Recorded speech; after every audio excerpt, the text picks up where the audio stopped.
Well, Joe, here we go. And I know this is, gosh, I think your favorite movie of all time. And I loved doing the film schools with Jaws and now celebrating the 50th anniversary. I've got a whole list of questions here for you as we look at a little QA, a little special film school visit today on this Friday morning. And I guess, Joe, let's start off first of all, because that's the way it started for me. I read the book first and then to the movie.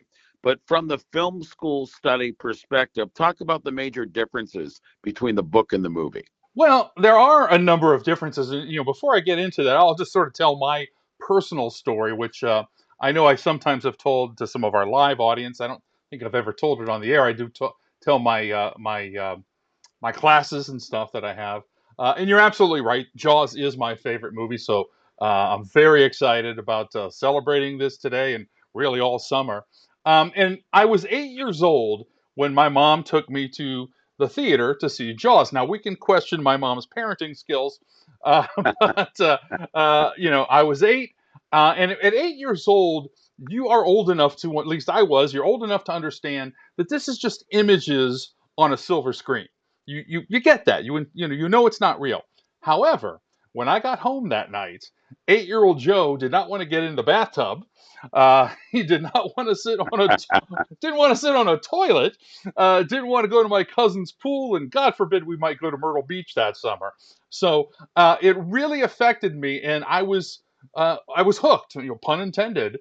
That the power of what I was seeing on screen could literally affect my life, and I knew that's what I wanted to do with my life. So Jaws literally changed my life.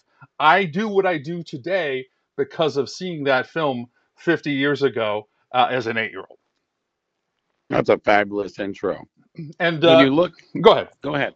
No, I was No, just gonna Joe. I was gonna start answering your question, but maybe you have a follow up to that.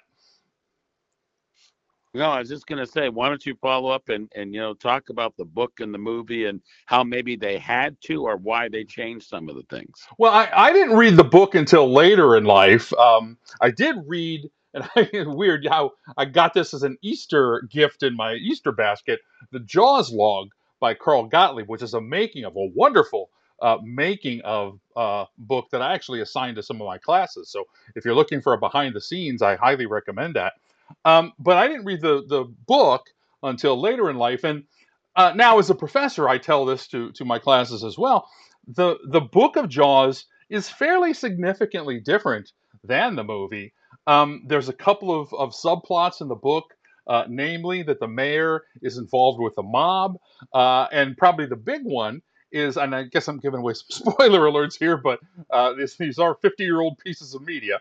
Uh, in the book, Hooper has an affair with Mrs. Brody, the chief's wife. Um, Both of those things obviously don't make it into the movie. And Spielberg's idea was he wanted a straightforward adventure story, so he just cut out those melodrama things from the book, and they find their place in the book, and that's okay. But for a 2-hour adventure movie, you want to cut to the chase. So the mayor's involvement in the mob and the whole affair with Mrs. Brody, all cut. In fact, he said to screenwriter Carl Gottlieb when he had a version of the script that Peter Benchley had done and a few other people had worked on, he wrote on the script, "Eviscerate it," which is very Jaws-like if you think about it. And he wanted to just sort of change that script, make it a clean adventure, straightforward adventure film. Well, Joe, this movie jumps right in, right? About 10 minutes in, you get the first victim of the shark, and that being the young lady who is at the campfire party and that goes out to the water. And maybe talk about the uniqueness of that opening scene because she's being thrown all over the water. And that was interesting how they put that scene together. Yeah, it's one of the great openings of any movie. And it might have been now, however they sliced it, but this was another instance where the shark, the mechanical shark, didn't work because the storyboards for that Spielberg had put together, they were planning on showing the shark. So it didn't work. They didn't do that, and we have the opening that we have today. Susan Baccalini, who is no longer with us, we lost her about a year ago. Rest in peace. She was Chrissy, played Chrissy, the girl who who gets killed in the opening scene. And this was shot during the day in a process called day for night. So they film it during the day, makes it look like night or maybe dusk in the film. And there were grips and crew members that had harnesses that were tied to her, and they were just pulling her back and forth, which is sort of mimicking the shark, thrashing her around in his mouth. And obviously, it's a very scary scene, and like I said, one of the most popular or memorable opening scenes in any movie. Joe Fortunato with us on Film School today. It's the 50th anniversary of Jaws on this Friday morning. Joe, take us to the water and the filming of the movie. How much of it was a set? Maybe none of it. And talk about going out to the water and filming this movie. I don't have an exact percentage, but most of the movie was filmed either on location or on the water. And it's very difficult to film any movie on the open ocean. And Spielberg and the production crew was probably a little bit ignorant to that, being young and naive. And if he knew what he knew, if he knew now what he knew then, he might not have done it that way, or they might not even made the movie at all, because they did want to put it in a tank or a studio tank or something. And he says, no, if we're going to do this, we got to go out into the open water and make it realistic. And that made it exceedingly difficult. Not only did they have to deal with a mechanical shark that didn't always work, but Spielberg could have sort of said that it's one of the most expensive handheld movies of all time, because so much of it, they couldn't put it on a tripod because it would just bob and weave with the ocean floating on a boat.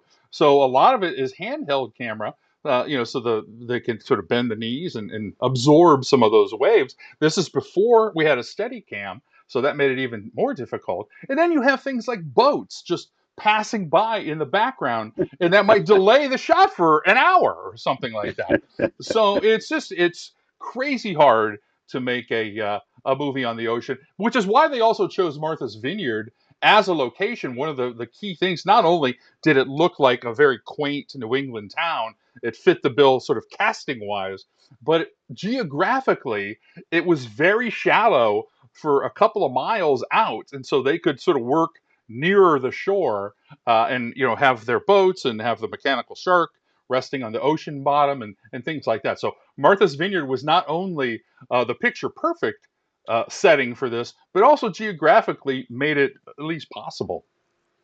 Joe, you and I often on these daily film schools talk about casting, and I think casting is really important to go to with this one because you have Roy Scheider, of course, in the starring role as Brody, but the supporting actors and actresses are such a key thing in this movie.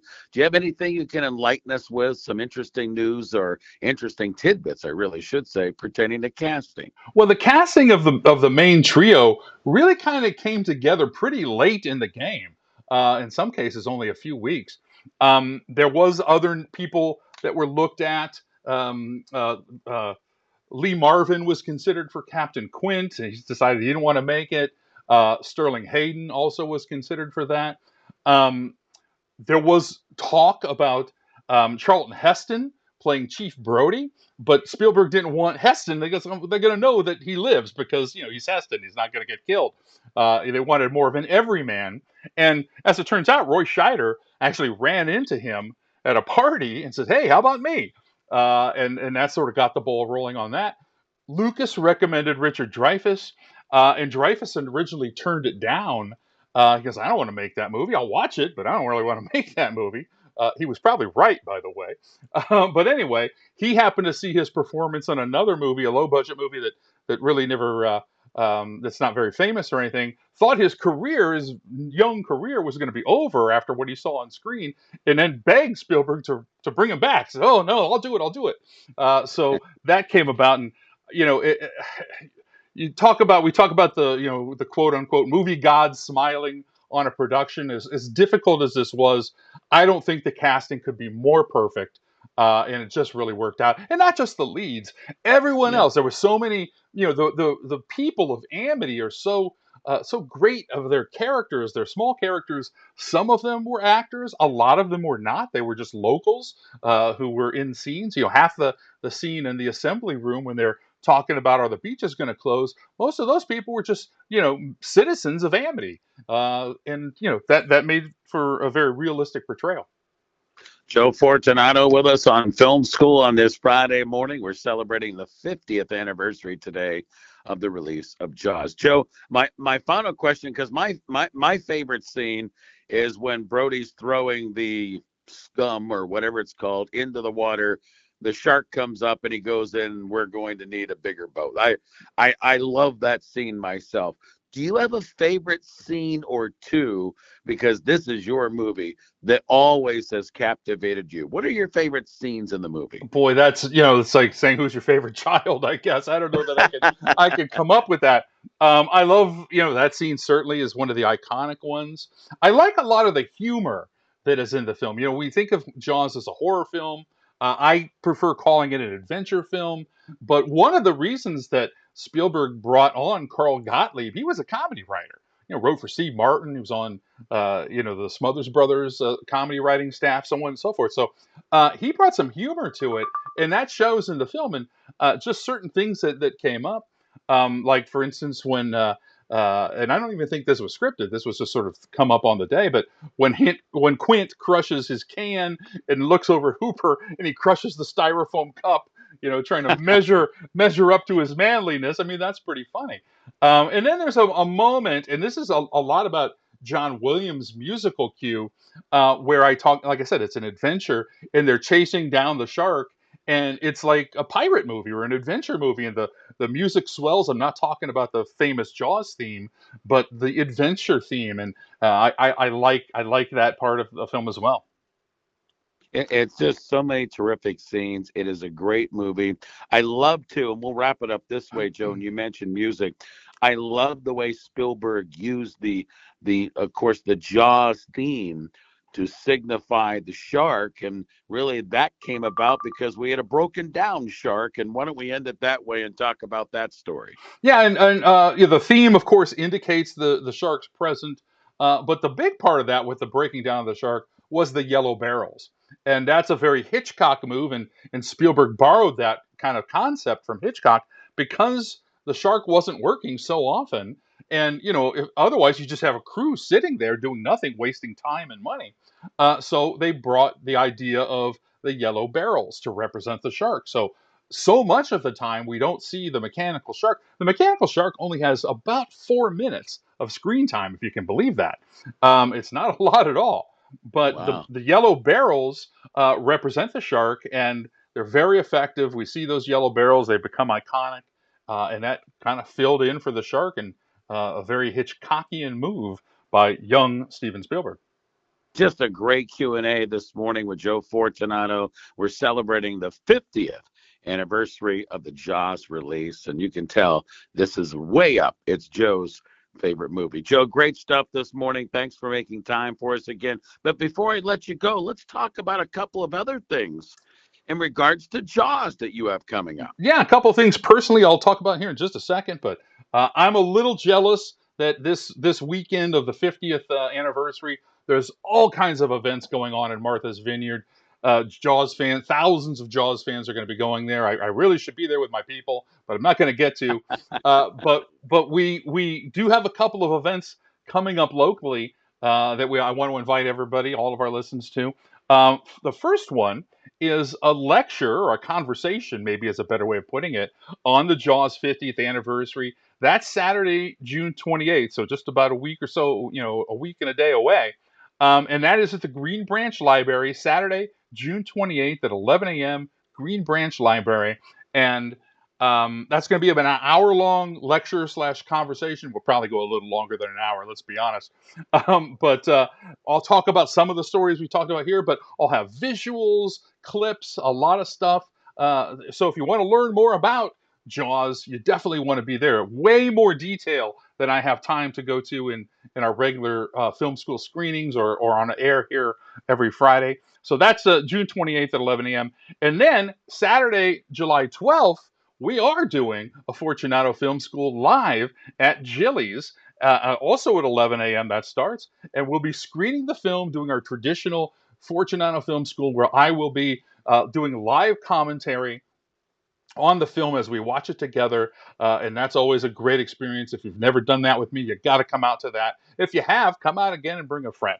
And you can find out all of this stuff on my website, joefortunato.net. The details and where to get the locations, the times, all that kind of stuff. So if you forget all the stuff I just said in the last 2 minutes, go to joefortunato.net and you can find it there. One more thing I'll bring up, and this is just me being a fan, but they have made a brand new 2-hour documentary called Jaws at 50, the definitive inside story. That is actually now on the Blu-ray that's been released, the 50th anniversary, that just got released yesterday, or this week, I should say.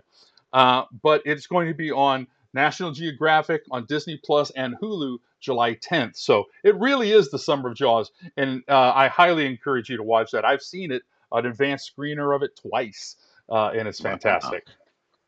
All right, Joe. Well, listen, have a great weekend, my friend. Appreciate you joining us on this Friday morning. Thanks again, as always, and we'll do it again next week. Thanks, everybody, and have a happy Jaws 50th weekend.